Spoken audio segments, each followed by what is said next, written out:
Tonight's theme is discerning wisdom.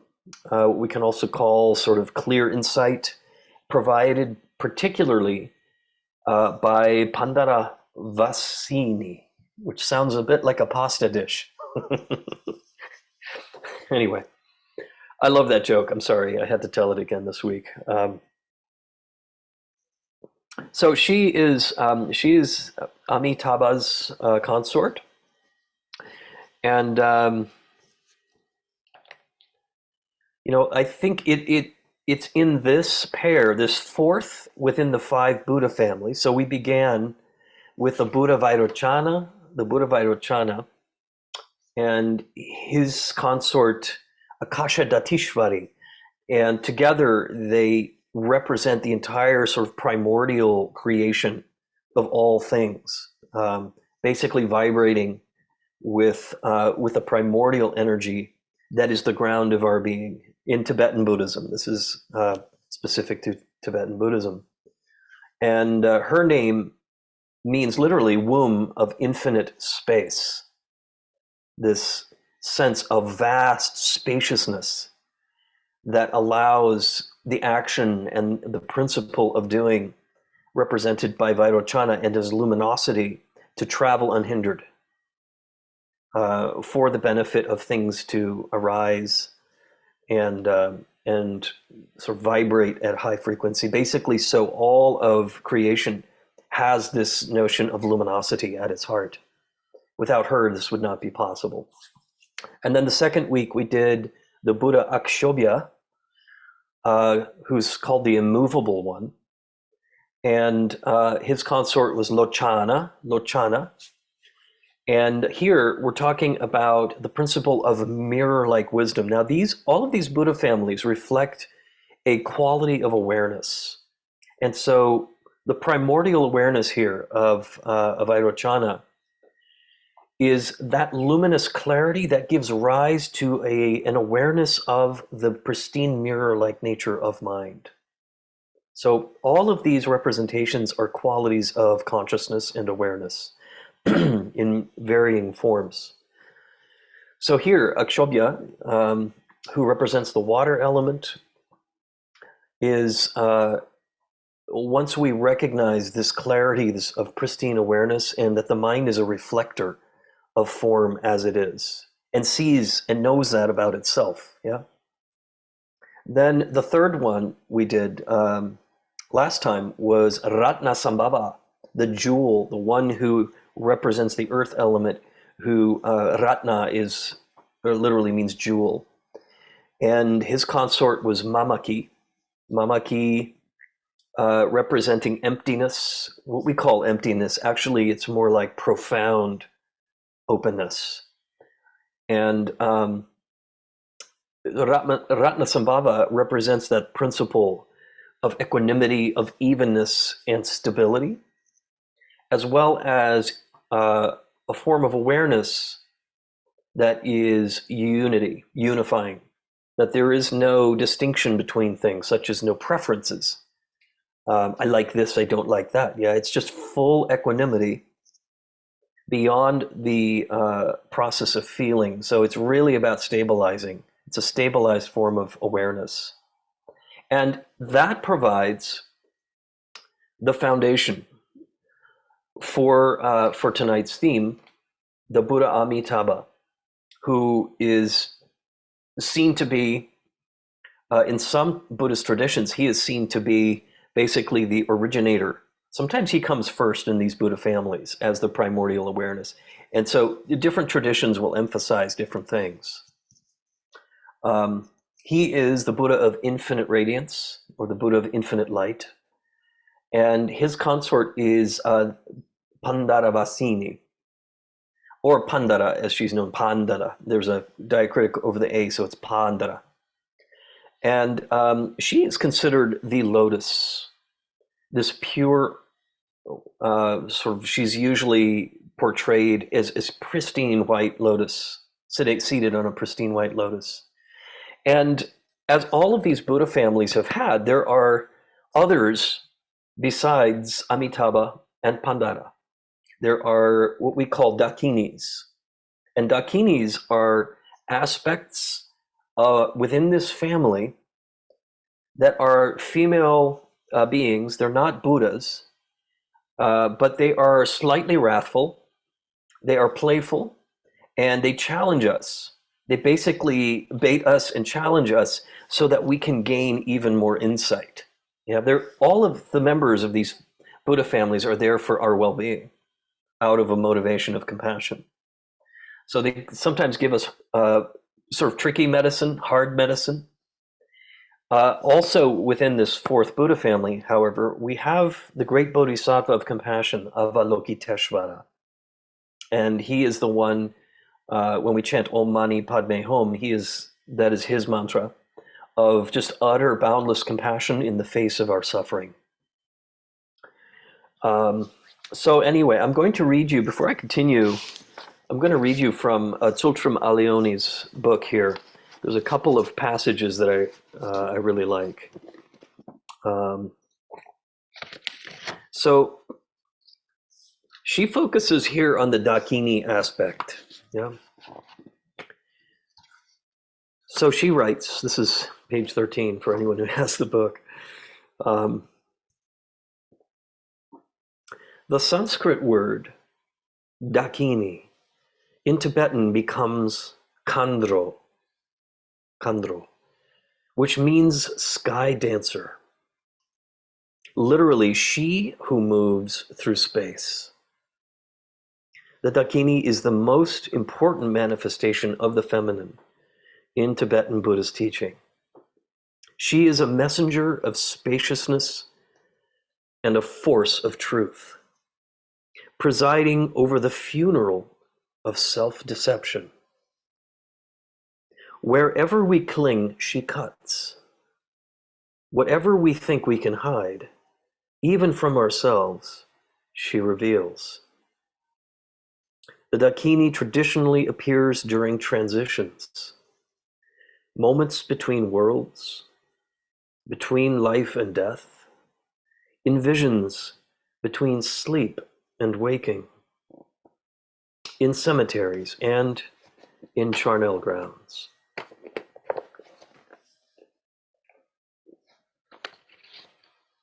She also represents the wisdom aspect of the Padma family. Padma means lotus. The wisdom here is called discerning wisdom, or discriminating awareness wisdom. This wisdom has the ability to see the relationship of things in great detail, with investigative discernment.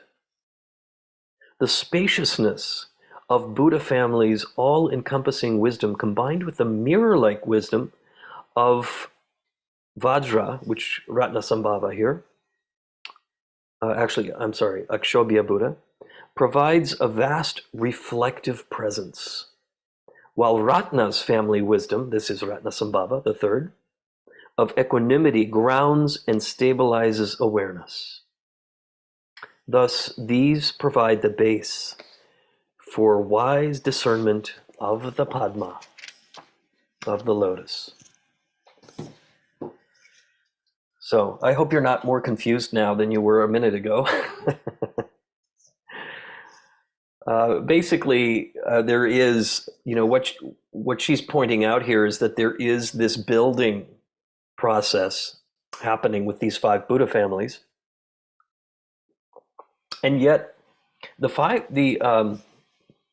Buddha families are very specific to certain natures. So often, whether it is Amitabha Buddha or Vairocana, or the next time we gather will be Amoghasiddhi Buddha, that these have very specific natures that reflect qualities that we ourselves have. And so, as I've mentioned in past weeks, often we will focus on a particular Dhyani Buddha from Dhyana, which is similar to yoga. It means meditation, or meditative Buddha that we meditate on, and in the process of becoming. So this particular Buddha, actually, in particular Pandaravasini, um, is really all about attachment, clinging,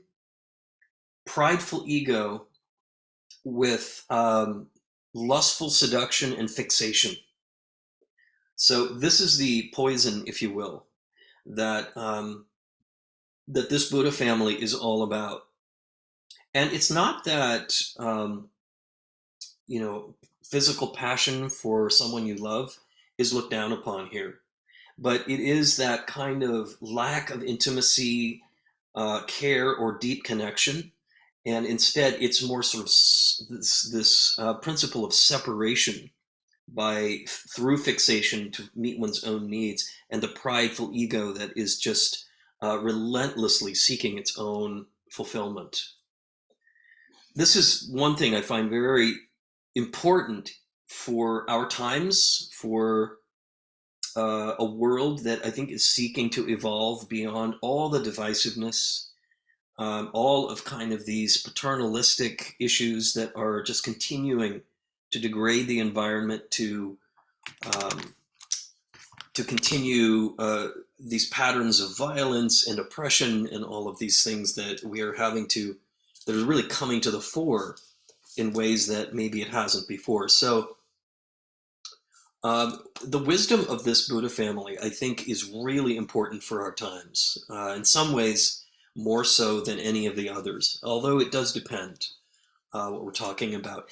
And part of this particular Buddha family, the thing about it is, whereas last week with Ratnasambhava, we talked about equanimity and a mind that is even and sort of unperturbed by clinging and aversion. And here with this Buddha, we are now opening back up into what is called discriminative awareness or discerning awareness, as opposed to sort of the helplessness that comes with suffering arising from prideful ego, or as Tsultrim Allione talks about, lustful seduction and fixation on sort of physicality, and especially with lovemaking and those kinds of things. So um, this is very much in accord with the tantras of Buddhism that deal with the subtle body, the subtle physiology of things like sexual energy and creativity, um, and ego and passion and lust and all of those things in their impure form. So the idea with the Vajrayana, with the Tantric Buddhist tradition, is that all of these things can be purified. And it really relies on sort of the wisdom, the female principle of wisdom here that that helps us transmute all of that, what is called neurotic energy, into wisdom, into evolution. Now, my teacher, Leslie, I've had actually probably the most impactful teachers I've had have always been women. And that's not to say that there aren't good, great or even phenomenal male teachers. I've also learned from them. And yet I've also sort of had the deepest experiences around exploring and exploration um, around the energies that are represented by Amitabha and Pandaravasini, and what they represent. So the element associated with this family is fire, the fire element. Uh, Pandaravasini is sometimes equated to this orange, fiery sunset. If you've ever seen one of these sunsets. So I grew up in California, and if you're ever in Southern California at a sunset, you have these like spectacular sunsets over the Pacific. Largely, part of that is because of smog and pollution, unfortunately. But it does sort of refract light in such a way that you get these beautiful sunsets. I mean, you can see these really anywhere. And I'm looking at Michael's picture um, of, it looks like a volcano of some kind, or maybe it's fire. I'm not sure, but that color of red, Both Amitabha Buddha and Pandaravasini are this deep red color to represent the fire element, like red fire. Um, so this is pratyavikshana jhana. This is what is called discriminative or discerning awareness.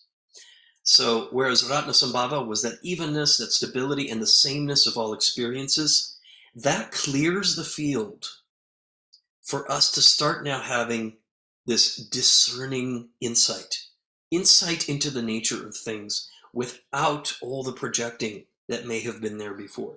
This is why we don't do without the prior Buddha families, but we are setting the stage for this kind of discerning awareness to be basically free.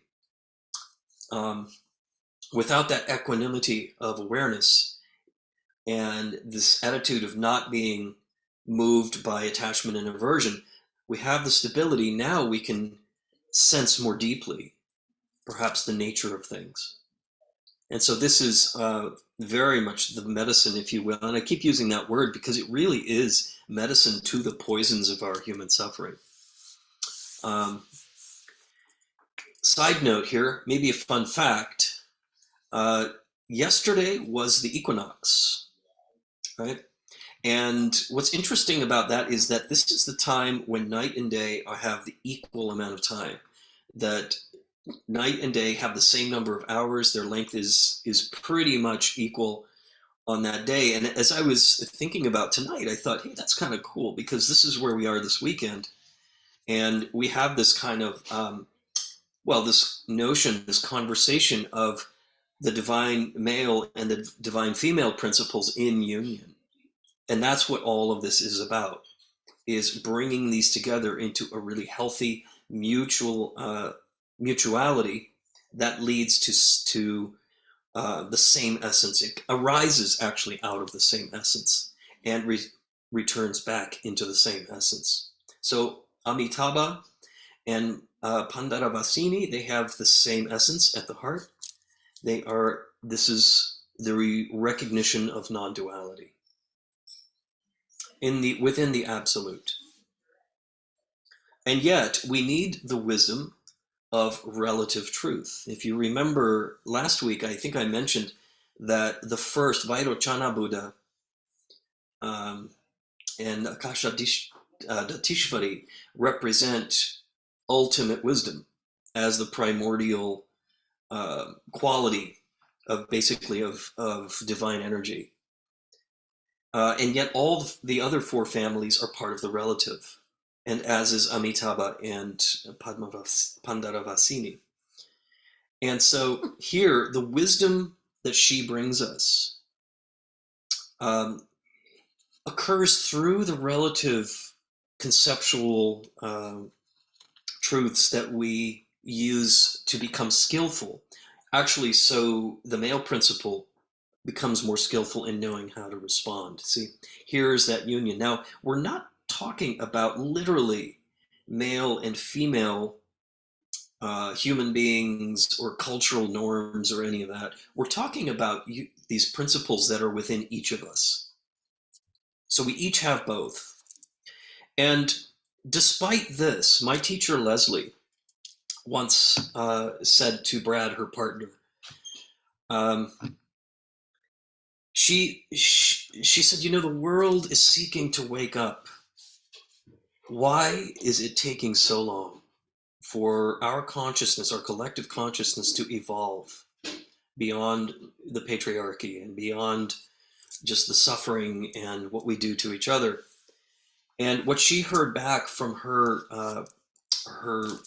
supporters, her guides, was that the world can only change if we have enough enlightened women.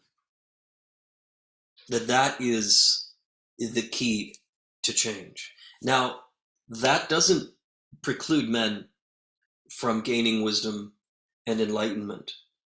And in fact, if men want to be part of the solution, the evolution, then we also have to work with this female principle, this energy within us as well, to gain the wisdom, to be part of it and sort of revel, if you will, in what is possible for all of us.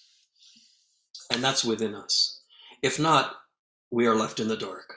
Sorry, guys, it's the truth.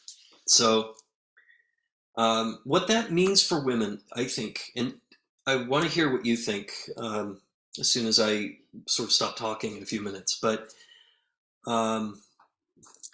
that women are on a path that is pushing them to transform in some way, that they are learning that sort of confidence of your knowing what the nature of your spiritual path is like, as opposed to the mundane, worldly thinking that creates this separation between men and women, and a world that is largely still rooted in paternalistic systems. And so I think that can feel, and I can imagine that that would feel very lonely, because having to sort of push back against the institutions,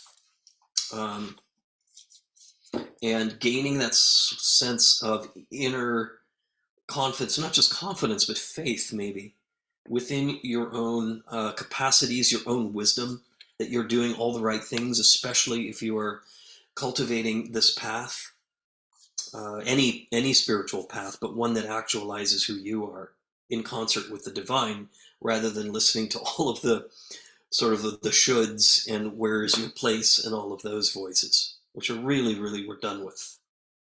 Yeah. And so in that sense, Pandaravasini really is encouraging discernment, and we can think of it through the lens of Mahayana Buddhism in three forms of discernment. And this is classic to Mahayana Buddhism. And the first, the discernment that is needed here, is to see what is illusory in our lives. What is illusion created by the mind itself? And I would add, created by the collective mind that is seeking to keep those illusions alive. And so it's being able to see through it. And then not believing that those things are permanent. So illusion and permanence are both part of this first form of discernment, to cultivate discernment, knowing what is illusory. And it doesn't mean this is easy, but it is possible. And seeing the impermanent nature of sort of the illusions that come and go. And they may not be ours. They may belong to others in our family or society, whatever. But it's being able to see through it. Yeah. The second is the discernment that takes us from a life of separation into recognizing interdependence and knowing this is the heart of the truth for everyone, even people who feel like, hey, I am separate. I'm this person that has become extremely successful and by my own sort of through my own efforts and such.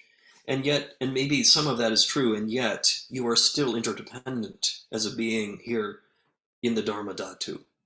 And the truth of things arising based upon causes and conditions, or the what we call the pratitsamutpada, or the 12 links of dependent origination in Buddhism, meaning that all things arise because of a gathering of factors, but then those things disperse and things change. And this is the truth of our universe, constant change.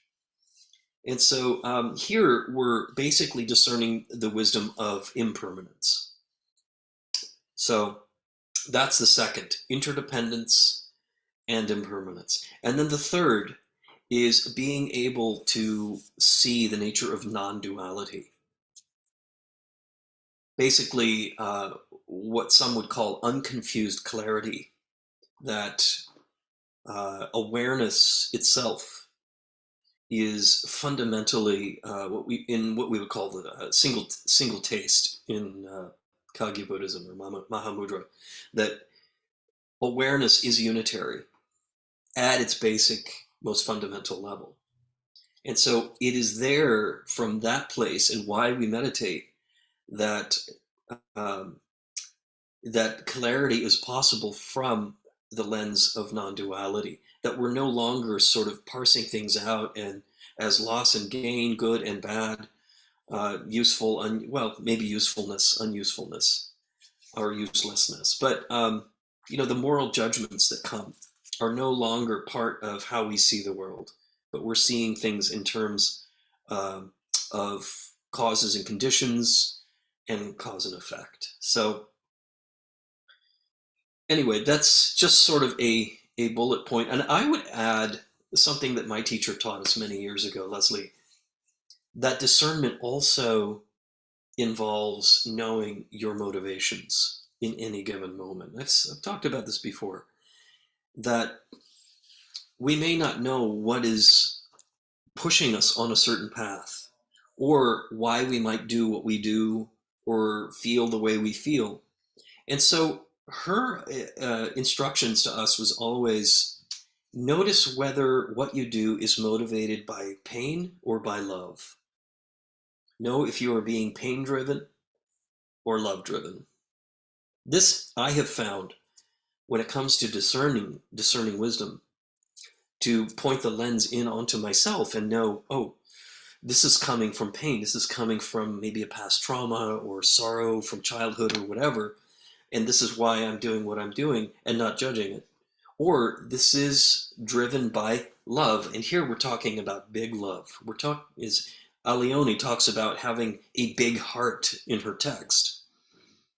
And this is what we mean.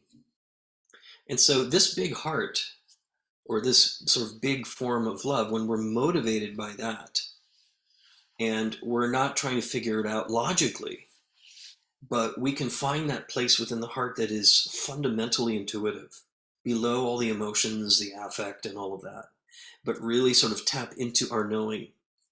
Even if it's not something we want to be true, we have the willingness and the platform created by Ratnasambhava and Mamaki to bring equanimity and non-judgment into what we perhaps know is true. This is also true with Pandaravasini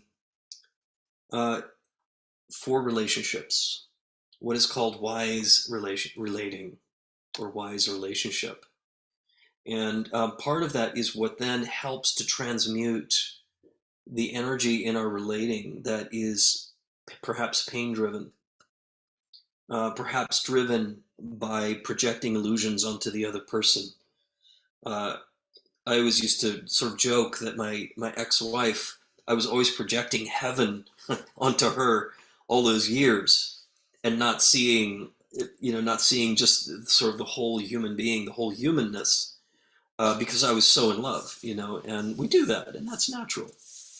And yet, that has its consequences.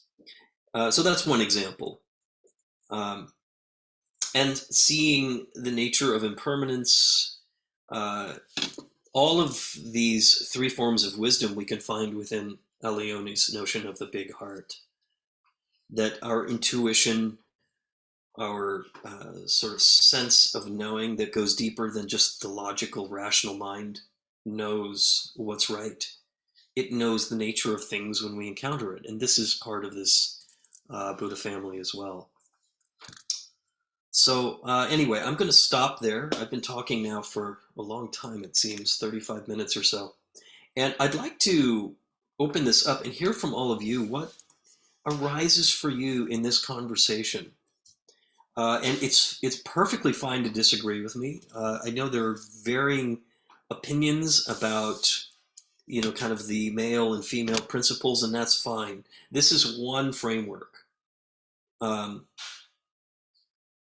And so part of what we're doing here is seeking to actualize Pandaravasini's investigative awareness, because this is her power as well, her wisdom to be able to explore, to inquire, to investigate, in the interests of cultivating freedom.